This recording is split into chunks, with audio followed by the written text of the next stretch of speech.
अस्सलाम वालेकुम दोस्तों, मेरा नाम है के और आप देख रहे हैं खाकी टीवी।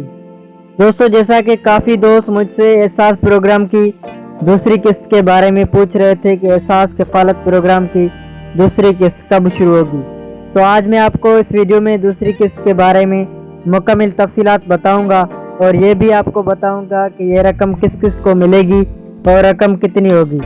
तो दोस्तों, वीडियो को मुकम्मल देखना और आपने अभी तक हमारा चैनल सब्सक्राइब नहीं किया तो पहले चैनल को सब्सक्राइब करें और साथ वाले बेल आइकन को भी दबा दें। दोस्तों, एहसास कफालत प्रोग्राम की जो दूसरी किस्त है वो हुकूमत की तरफ से शुरू हो गई है। यह रकम बैंकों में ट्रांसफ़र हो चुकी है। आप ये रकम बैंकों के तावन से कैंपस में से निकलवा सकते हैं। यह रकम सिर्फ उन खवातीन को मिलेगी जो एहसास कफालत प्रोग्राम में रजिस्टर्ड हैं, जिसकी तादाद 33 लाख है और हुकूमत की तरफ से इसका तादाद 33 लाख से बढ़ाकर 70 लाख कर दिया है, जिसमें बकाया वो नई खवातीन होंगी जिन्होंने अभी एहसास कफालत प्रोग्राम में रजिस्ट्री करवाई है। नई रजिस्टर होने वाली खवातीन को हुकूमत के मुताबिक उनको रकम दिसंबर की आखिर में मिल जाएगी। दूसरी किस्त के 12,000 बैंकों में ट्रांसफ़र हो गए हैं, लेकिन उनको रकम मंडे से मिलना शुरू हो जाएगी, जिसमें से कोई भी कटौती नहीं की जाएगी।